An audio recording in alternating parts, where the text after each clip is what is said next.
민수기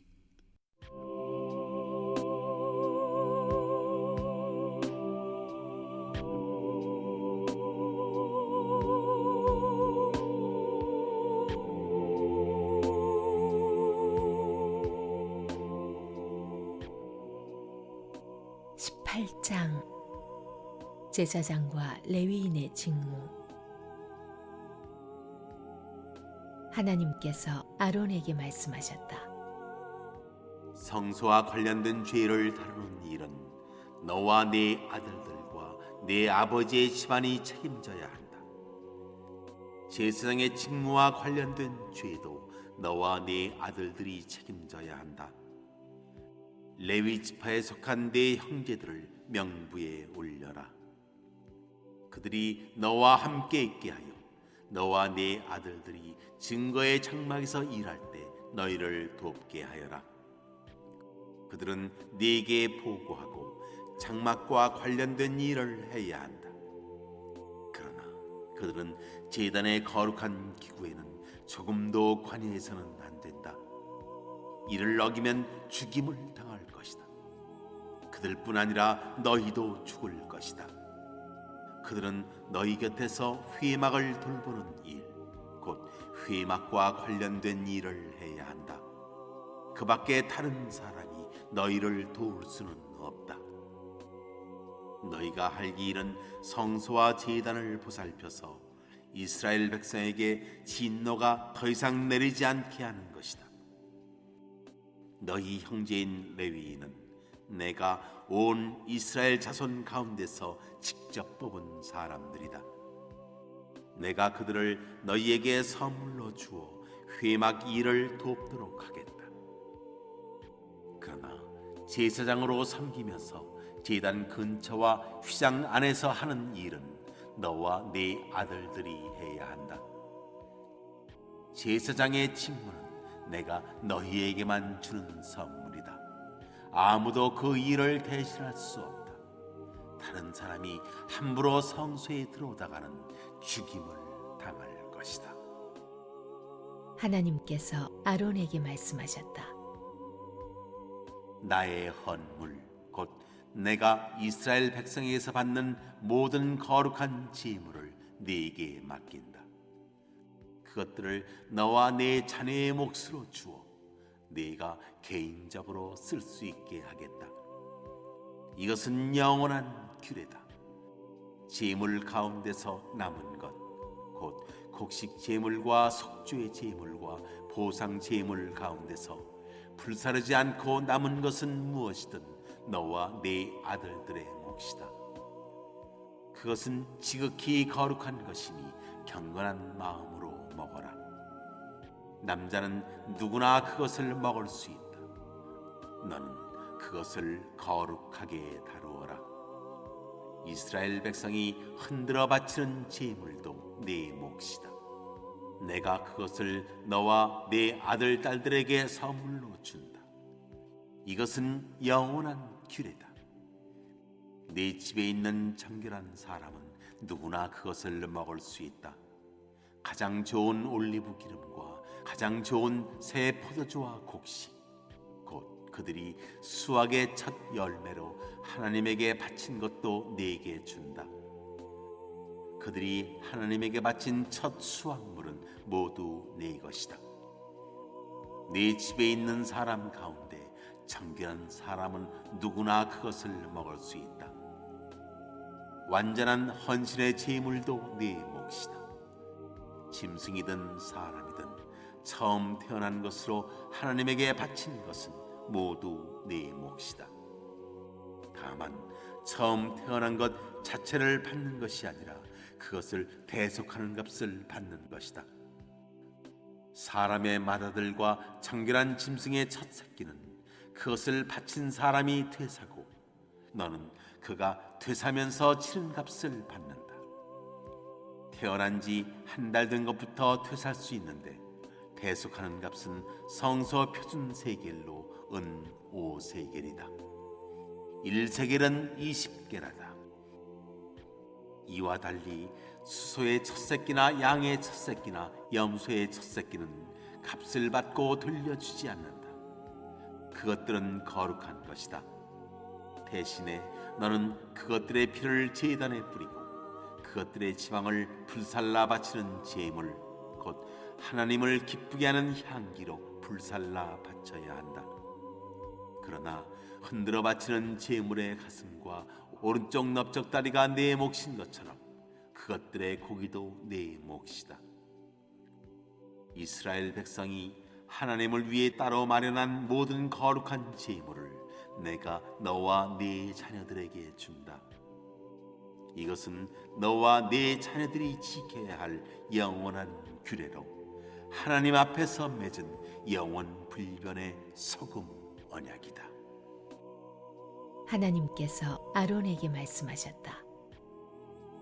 너는 땅에서는 받을 유산이 없다. 작은 땅이라도 네 몫은 없다. 네 몫의 땅은 나다. 이스라엘 백성 가운데서 네가 받을 유산은 바로 나밖에 없다. 나는 레위인에게 회막에서 일하는 대가로 이스라엘의 11조 전부를 준다. 이제부터 이스라엘 백성은 회막을 드나들지 못한다. 회막을 드나드는 죄를 지을 경우 벌을 받게 될 것인데 그 벌은 바로 죽음이다. 회막에서 일할 수 있는 사람은 오직 레위인 뿐이다. 이것을 어길 경우 모든 책임은 레위인이 진다. 이것은 언제나 지켜야 하는 규례다. 레위인은 이스라엘 백성 가운데서 유산을 받지 못한다. 대신에 이스라엘 백성이 하나님에게 제물로 바치는 11조를 내가 그들에게 준다. 그래서 내가 이런 규례를 주는 것이다. 레위인은 이스라엘 백성 가운데서 땅을 유산으로 상속받지 못한다. 하나님께서 모세에게 말씀하셨다. 레위인에게 전하여라. 그들에게 이렇게 일러주어라. 내가 너희에게 유산으로 정해준 11조를 이스라엘 백성에게서 받으면 너희는 거기서 10분의 1을 떼어 하나님에게 제물로 바쳐야 한다. 내가 너희의 제물을 다른 사람들이 타작마당에서 바치는 곡식 제물이나 술통에서 따라 바치는 포도주와 똑같은 것으로 여길 것이다. 너희가 이스라엘 백성에게서 받는 모든 11조에서 일부를 하나님에게 제물로 바치는 절차는 이러하다. 이 11조 가운데서 하나님의 몫을 떼어 제사장 아론에게 주어라. 너희가 받는 모든 것 가운데서 가장 좋고 지극히 거룩한 것을 하나님의 몫으로 떼어 놓아야 한다. 너는 레위인에게 이렇게 일러주어라. 너희가 가장 좋은 것을 바치면 남은 것은 내가 다른 사람들이 타작마당에서 바치는 곡식이나 술통에서 따라 바치는 포도주와 똑같은 것으로 여길 것이다. 너희와 너희 집안 사람들은 언제 어디서든 그것을 먹어도 된다. 그것은 회막에서 일하는 대가로 내가 너희에게 주는 몫이다. 너희는 가장 좋은 것을 바침으로써 죄를 면하게 될 것이다. 너희는 이스라엘 백성의 거룩한 제물을 더럽히지 않도록 하여라. 그래야 너희가 죽지 않을 것이다.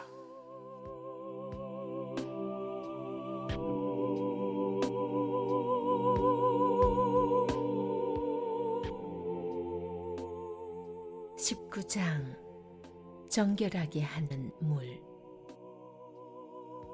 하나님께서 모세와 아론에게 말씀하셨다. 이것은 하나님이 명령하는 규례, 곧 계시로 정한 규례다. 너는 이스라엘 백성에게 말하여 한 번도 멍에를 메어본 적이 없는 정결하고 건강한 붉은 암소를 가져오게 하여라. 그 암소를 제사장 엘라살에게 주고 그것을 진 밖으로 끌고 가서 그가 보는 앞에서 잡아라. 엘라살은 손가락에 그 피 얼마를 찍어 회막적으로 7번 뿌려야 한다. 그 후에 엘라살의 감독 아래 그 암소를 불사르되 가죽과 고기와 피와 똥까지 모두 불살라야 한다. 제사장은 백향목 가지 하나와 우슬초 가지 몇 개와 주홍색 실 한 다발을 가져다가 불타는 암소 위에 던져야 한다. 그런 다음 제사장은 자기 옷을 빨고 물로 몸을 깨끗이 씻어야 한다. 그 후에야 그는 진으로 들어올 수 있다. 그는 저녁 때까지 부정하다. 암소를 불사른 사람도 자기 옷을 빨고 물로 몸을 깨끗이 씻어야 한다. 그도 저녁 때까지 부정하다. 그 후에 청결한 사람이 암소의 죄를 거두어 진 밖에 청결한 곳에 두어야 한다. 속죄 제사를 드릴 때 청결하게 하는 물에 타서 쓸 수 있도록 이스라엘 회중은 그것을 잘 보관해야 한다. 죄를 거두었던 사람은 자기 옷을 깨끗이 빨아야 하며 그는 저녁 때까지 부정하다. 이것은 본국에서 태어난 이스라엘 자손과 그들과 함께 사는 외국인이 지켜야 할 영원한 규례다. 누구든지 주검을 만진 사람은 7일 동안 부정하다. 그는 3일째 되는 날에 정결하게 하는 물로 자기 몸을 정결하게 해야 하며 7일째 되는 날에 정결하게 된다. 그러나 3일째 되는 날과 7일째 되는 날에 이 절차를 따르지 않으면 그는 정결하게 되지 않는다. 누구든지 주검을 만진 뒤에 정결하게 하지 않으면 그는 하나님의 성막을 더럽힌 자이므로 반드시 공동체 가운데서 추방해야 한다. 정결하게 하는 물을 자기 몸에 뿌리지 않는 한 그는 부정한 상태로 남아있기 때문이다. 장막에서 사람이 죽었을 때 적용되는 규례는 이러하다. 그 장막에 출입하는 사람이나 이미 장막 안에 있던 사람은 7일 동안 부정하다. 뚜껑을 덮지 않은 그릇도 모두 부정하다. 넓은 들에 나가 있다가 맞아 죽은 사람의 주검이나 수명이 다해 죽은 사람의 주검이나 사람의 뼈나 무덤을 만진 사람은 7일 동안 부정하다. 이 부정한 사람을 위해서는 속죄 제물을 태우고 남은 재를 가져다가 대접에 담고 거기에 맑은 물을 부어야 한다. 정결한 사람이 우슬초 가지를 그 물에 담갔다가 장막과 거기에 딸린 모든 기구와 장막 안에 있던 사람, 살해당했거나 수명이 다해 죽은 사람의 뼈를 만진 사람, 무덤을 만진 사람에게 뿌린다. 정결한 사람은 3일째 되는 날과 7일째 되는 날에 부정한 사람에게 물을 뿌려야 한다. 그러면 부정한 사람은 7일째 되는 날에 정결하게 된다. 정결하게 된 그 사람은 자기 옷을 깨끗이 빨고 몸을 씻어야 한다. 그는 저녁 때까지 부정하다. 그러나 부정한 사람이 이 정결 과정을 거치지 않으면 그는 공동체 가운데서 추방되어야 한다. 그가 하나님의 성소를 더럽혔기 때문이다. 그는 정결하게 하는 물을 뿌리지 않았으므로 부정하다. 이것은 위와 같은 경우에 적용해야 할 영원한 규례다. 정결하게 하는 물을 뿌린 사람은 자기 옷을 깨끗이 빨아야 한다. 정결하게 하는 물을 만진 사람도 저녁 때까지 부정하다. 부정한 사람이 만진 것은 무엇이든 부정하며 부정한 사람이 만진 것을 만진 사람도 저녁 때까지 부정하다.